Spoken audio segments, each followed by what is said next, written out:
जोर गवानी ऊंची आवाज में बोल सकते हैं हालेलुया। यीशु मसीह की जोरदार ताली बजाएं। हालेलुया।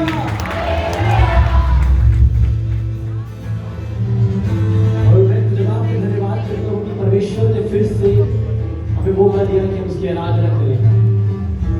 मालूम भजन संहिता 145 उसकी 18 आयत को जब आप पढ़ोगे तो वहां पर इस प्रकार से लिखा हुआ है कि जितने यहोवा को पुकारते हैं अर्थात सच्चाई से पुकारते हैं उनके बीच में वो उतर आता है।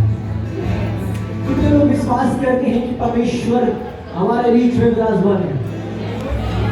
यदि परमेश्वर हमारे बीच में विराजमान है तो लिखा है जहां पे भी परमेश्वर का आत्मा है वहां स्वतंत्रता है, वहां छुटकारा है, वहां चंगाई है, वहां बेदारी है। हालेलुया। क्या आप विश्वास करते हैं कि छुटकारा हमारे बीच में है? क्या आप विश्वास करते हैं कि परमेश्वर हमारे पुकारने पर उतर आता है? वचन इस प्रकार से कहता है कि वो सच्चे लोगों की प्रार्थनाओं को सुनता है। सच्चे लोग जब उसको पुकारते हैं सच्चाई के साथ तो वो उतर आता है। मालूम सारी दुनिया करा रही है। भजन संहिता में लिखा है 4 अध्याय जब आप पढ़ोगे तो लिखा है कि सारा संसार ढूंढ रहा है कि कौन हमें भलाई दिखाएगा, कौन हमें जीवन का मार्ग बताएगा, कौन हमारे आंसुओं को आनंद में बदल देगा, कौन हमारी बीमारी को चंगाई में बदल देगा। मैं आपसे कहना चाहता हूँ एक ही नाम है। लिखा है ना स्वर्ग में न पृथ्वी में कोई दूसरा नाम नहीं दिया गया जिसके द्वारा हम उद्धार को प्राप्त कर सके। एक ही नाम है, केवल केवल प्रभु यीशु मसीह का नाम है। और जब उसके लोग उसको पुकारते हैं तो वो उतर आता है, उतर आता है। मैं आपसे कहना चाहता हूँ कि आप चाहे कैसे भी हालातों से गुजरो, कैसी भी बीमारियों से गुजर रहे हो, आज अपने हालातों के खिलाफ हो जाए।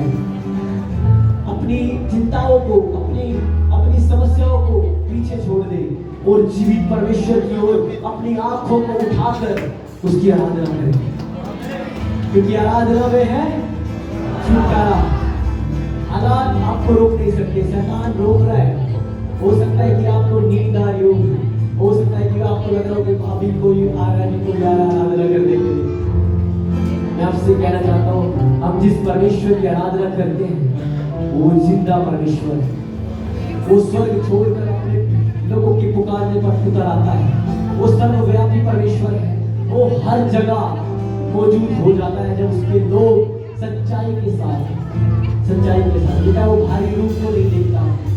मैं नहीं जानता कि आप कैसे परमेश्वर को पुकार रहे हैं, कैसे उसकी आराधना कर रहे हैं, पर लिखा है परमेश्वर हमारे मनों को देखता है।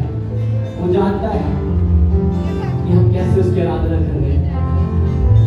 तो क्यों ना उसकी आराधना करें, क्यों ना अपने आत्मा और सच्चाई से उसको पुकारें। एक हाथ को उठाए,